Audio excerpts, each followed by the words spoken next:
বাংলাদেশের সর্বশেষ গুরুত্বপূর্ণ আপডেট সংবাদে আপনাকে স্বাগত। শুরুতেই সংবাদ শিরোনাম, পরে বিস্তারিত।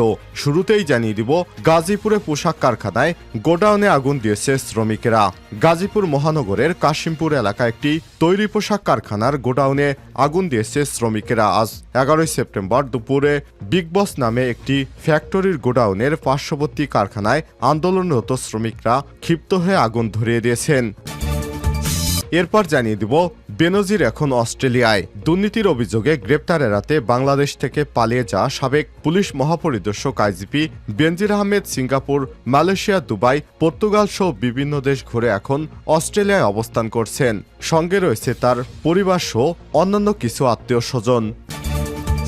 এদিকে 5 আগস্ট গণমিছিল ডিসপাসের হুকুম দেন সাবেক আইজিপি শহীদুল। ছাত্র জনতার আন্দোলন চূড়ান্ত দিনে গত 5 আগস্ট রাজধানীর উত্তরা থেকে গণভবনের অভিমুখে আসা গণমিছিল রুখে দিতে ডিসপাস করার বার্তা দিয়েছিলেন সাবেক আইজিপি শহীদুল হক। ডিবি হেফাজতে রিমান্ডে শহীদুল হকের দেয়া সব তথ্য গণমাধ্যমকে জানিয়েছে গোয়েন্দা রমনা বিভাগের এক ঊর্ধ্বতন কর্মকর্তা। এদিকে দুষ্কৃতকারীরা ফায়দা হাসিলের অপতৎপরতায় লিপ্ত অভিযোগ করলেন বিএনপির মহাসচিব মির্জা ফখরুল ইসলাম আলমগীর। দুষ্কৃতকারীরা আবারও দেশে নৈরাজ্য সৃষ্টির মাধ্যমে ফায়দা হাসিলের অপতৎপরতায় লিপ্ত হয়েছে বলে মন্তব্য করেছেন বিএনপির মহাসচিব মির্জা ফখরুল ইসলাম আলমগীর। বুধবার এক বিবৃতিতে এসব কথা বলেছেন তিনি। জানিয়ে দিব, যুবলীগ কর্মীদের অত্যাচারে বাড়ি ছেড়েছিলেন, ফিরলেন 10 বছর পর। চাঁদপুরের ফরিদগঞ্জ উপজেলার বালিথুবা পূর্ব ইউনিয়নের প্রায় 1 দশক পর বাড়ি ফিরেছেন 2 প্রবাসী পরিবার। আওয়ামী লীগ সরকারের সময়ে নিজ বাড়ির যুবলীগ কর্মীর অত্যাচার আর নির্যাতনের শিকার হয়ে বাড়ি ছাড়া হয়েছিলেন তারা। এই 2 পরিবার, তাদের অভিযোগ, স্থানীয় ইউপি চেয়ারম্যানের দাপট দেখিয়ে যুবলীগের কর্মীরা জহির তাদের বাড়ি ছাড়া করে। শেখ হাসিনার পতনের পর দীর্ঘ 1 যুগ পরে তারা বাড়ি ফিরলেন। এবং সর্বশেষ জানিয়ে দিব, 9 দফা দাবিতে বৈষম্য বিরোধী নিয়োগ প্রত্যাশীদের বিক্ষোভ সমাবেশ। ইসলামী বিশ্ববিদ্যালয়ের ইবি ক্যাম্পাসে বিক্ষোভ মিছিল ও সমাবেশ করেছেন বৈষম্যহীন 18তম নিবন্ধনের মাধ্যমে নিয়োগ প্রত্যাশীরা।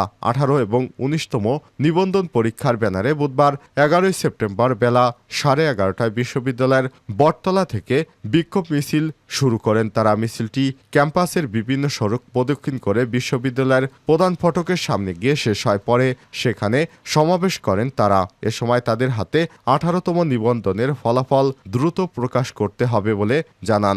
মেধা ছাড়া শিক্ষক অযোগ্য, 18তমদের বাদ রেখে গণবিজ্ঞপ্তি চলবে না ইত্যাদি স্লোগান দিতে দেখা যায়। প্রিয় দর্শক, এতক্ষণ শুনছিলেন সংবাদ শিরোনাম, এবারে বিস্তারিত। তবে তার আগে বন্ধুরা, অনুরোধ থাকবে এই সংবাদটিতে একটি লাইক দিন। এই চ্যানেলে আপনি নতুন হয়ে থাকলে আমাদের সংবাদটি দেখতে দেখতে চ্যানেলটি সাবস্ক্রাইব করে রাখুন। কমেন্ট করে আপনার মূল্যবান মতামত জানিয়ে দিন আপনি বিশ্বের কোন দেশ থেকে বা বাংলাদেশের কোন স্থান থেকে আমাদের সংবাদটি দেখছেন এবং শুনছেন। এবারে বিস্তারিত। গাজীপুরে পোশাক কারখানার গোডাউনে আগুন দিয়েছে শ্রমিকেরা। গাজীপুর মহানগরের কাশিমপুর এলাকায় একটি তৈরি পোশাক কারখানার গোডাউনে আগুন দিয়েছে শ্রমিকেরা। বুধবার 11 সেপ্টেম্বর দুপুরে বিগ বস নামের একটি ফ্যাক্টরির গোডাউনের পার্শ্ববর্তী কারখানায় আন্দোলনরত শ্রমিকেরা ক্ষিপ্ত হয়ে আগুন ধরিয়ে দেয়। প্রত্যক্ষদর্শীরা জানিয়েছে, ভয়াবহ এই অগ্নিকাণ্ডে কোম্পানিটির গোডাউন সহ স্টক কাপড়ের গোডাউন পুড়ে যাচ্ছে। দুপুর 2টা পর্যন্ত ফায়ার সার্ভিসের কোনো ইউনিট ঘটনাস্থলে পৌঁছতে দেয়নি। স্থানীয়রা জানিয়েছে, একটি ফায়ার সার্ভিসের ইউনিট ঘটনাস্থলে আসার পথে শ্রমিকেরা ভাঙচুর করে, ফলে তারা ঘটনাস্থলে ঢুকতে পারেনি। দুপুর 12টার দিকে লাগা আগুন ক্রমেই নিয়ন্ত্রণের বাইরে চলে যাচ্ছে। সুমন নামে এক প্রত্যক্ষদর্শী জানিয়েছে, অগ্নিকাণ্ডের খবর পেয়ে ঘটনাস্থলে আসতে গেলে ফায়ার সার্ভিসের গাড়ি ভাঙচুর করায় তারা ফিরে গেছে। তবে কারখানার শ্রমিকেরা নিজস্ব অগ্নি নির্বাপক ব্যবস্থা দিয়ে আগুন নেভানোর চেষ্টা করে যাচ্ছে। কাশিমপুর মেট্রো থানার ওসি জাহিদুল ইসলাম জানিয়েছেন, বিষয়টি ফায়ার সার্ভিস কর্তৃপক্ষকে জানানো হয়েছে, তারা ঘটনাস্থলে যাচ্ছেন। বেনজির এখন অস্ট্রেলিয়ায়।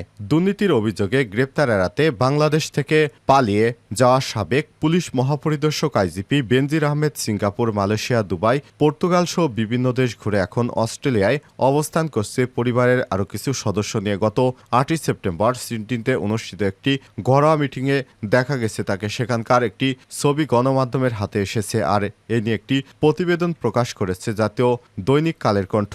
কালের কণ্ঠের বরাত থেকে জানা যায়, মামলায় অস্ট্রেলিয়ার অবস্থানরত বাংলাদেশিরা বেনজির আহমেদের অবস্থানের বিষয়টি লিখিতভাবে সেদেশের স্বরাষ্ট্র মন্ত্রণালয়কে জানিয়েছে।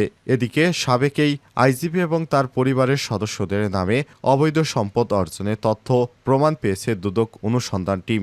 দুদকের অনুসন্ধান টিম গত জুলাই মাসের শুরুতে কমিশনে তাদের প্রাথমিক অনুসন্ধান প্রতিবেদন দাখিল করেছে। সেখানে বেনজির আহমেদ এবং তার পরিবারের সদস্যদের নামে মোট 43,46,72,152 টাকা মূল্যের অবৈধ সম্পদ অর্জনের তথ্য প্রমাণ উপস্থাপন করেছে। প্রতিবেদনে বলা হয়েছে, বেনজির আহমেদের নামে মোট 9,25,72,565 মূল্যের অবৈধ সম্পদের তথ্য প্রমাণ পাওয়া গেছে এবং তার স্ত্রী জিশানা মির্জা তার নামে 21,34,50,043 টাকা মূল্যের অবৈধ সম্পদের তথ্য পাওয়া গেছে। এছাড়াও তার বড় মেয়ে ফারিন রিশতা বিনতে বেনজিরের নামে মোট 10,89,696 টাকা মূল্যের এবং মেজো মেয়ে তাহসিনা রিশতে বেনজিরের নামে 4 কোটি এবং ছোট মেয়ের নামে প্রায় 2 কোটি টাকার সম্পদের প্রমাণ পাওয়া গেছে। গত 5 আগস্ট গণমিছিল ডিসপাসের হুকুম দেন সাবেক আইজিপি শহীদুল।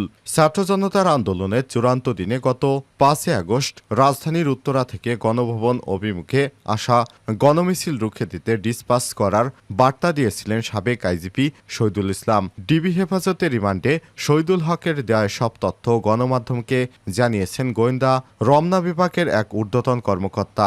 গোয়েন্দা রমনা বিভাগের ওই ঊর্ধ্বতন কর্মকর্তা বলেন, দেশের ইতিহাসে সর্বোচ্চ ছাত্র জনতার গণ আন্দোলনের চূড়ান্ত দিন গত 5 আগস্ট সকালে তার নামে একটি মোবাইল নম্বর থেকে হোয়াটসঅ্যাপে 2 বার বার্তা দেওয়া হয়। বার্তাটি পাঠানো হয়েছিল সেদিন আন্দোলন দমনের সক্রিয় ডিএমপির এক ঊর্ধ্বতন পুলিশ কর্মকর্তাকে, যিনি বর্তমানে আইনশৃঙ্খলা বাহিনীর হেফাজতে রয়েছেন। উত্তরা থেকে গণভবন অভিমুখে আসা গণমিছিল রুখে দিতে ডিসপাস করার বার্তা দিয়েছিলেন তিনি এটি সত্যি তিনি করে থাকেন তাহলে সেটা হবে ভয়াবহ উস্কানি। এই বার্তাটি তথ্য প্রযুক্তির সহায়তায় পরীক্ষা নিরীক্ষা করা হচ্ছে। কাকে কাকে এমন মেসেজ পাঠানো হয়েছিল সেটা খতিয়ে দেখা হচ্ছে। প্রমাণিত হলে তার বিরুদ্ধে রাষ্ট্রবিরোধী ষড়যন্ত্র এবং সাইবার নিরাপত্তা আইনে মামলা দায়ের করা হবে বলেও জানান তিনি। উল্লেখ্য, ডিএমপির গণমাধ্যম এবং জনসংযোগ বিভাগ থেকে জানানো হয়েছে, গত 3 সেপ্টেম্বর দিবাগত রাতে পুলিশের সাবেক মহাপরিদর্শক আইজিপি একেএম শহীদুল হককে উত্তরা 16 নম্বর সেক্টর থেকে গ্রেপ্তার করে ঢাকা মহানগর পুলিশ ডিবি পরদিন 4 সেপ্টেম্বর বুধবার সকালের দিকে হত্যা মামলায় গ্রেপ্তার দেখে 10 দিন রিমান্ডের অনুমতি চেয়ে আদালতে সোপর্দ করা হয়। রাজধানীর নিউ মার্কেট এলাকার ব্যবসায়ী ওয়াদুদ হত্যা মামলায় শহীদুল হকের 7 দিনের রিমান্ড মঞ্জুর করেছে ঢাকার চিফ মেট্রোপলিটন ম্যাজিস্ট্রেট আদালত। দুষ্কৃতকারীরা ফায়দা হাসিলের অপতৎপরতায় লিপ্ত, মির্জা ফখরুল।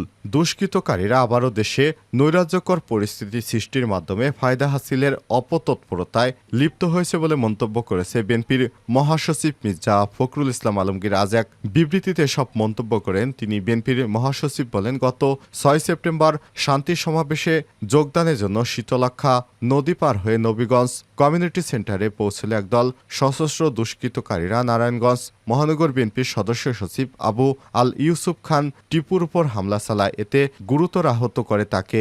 ছাত্র জনতার আন্দোলনে আওয়ামী স্বৈরাচারী শাসক গোষ্ঠীর পতনের পর দুষ্কৃতকারীরা আবারও দেশে অস্থিতিশীল পরিস্থিতি নৈরাজ্য সৃষ্টির মাধ্যমে ফায়দা হাসিলের অপতৎপরতায় লিপ্ত হয়েছে। এ সময় তিনি বলেন, আবু আল ইউসুফ খান টিপুর উপর বর্বরোচিত হামলা এবং তাকে গুরুতর আহত করার অভিযোগ সেই অপতৎপরতারই বহিঃপ্রকাশ। সব সন্ত্রাসীদের কঠোরহস্তে দমনের বিকল্প নেই। গণতন্ত্র এবং মানুষের ভোটের অধিকার প্রতিষ্ঠা সহ দেশের মানুষের জানমাল রক্ষায় দলমত নির্বিশেষে সকল শ্রেণী পেশার মানুষকে ঐক্যবদ্ধ থাকতে হবে। টিপুর উপর হামলাকারীদের অবিলম্বে গ্রেপ্তার এবং দৃষ্টান্তমূলক শাস্তির জোর আহ্বান জানান বিএনপির মহাসচিব মির্জা ফখরুল ইসলাম আলমগীর।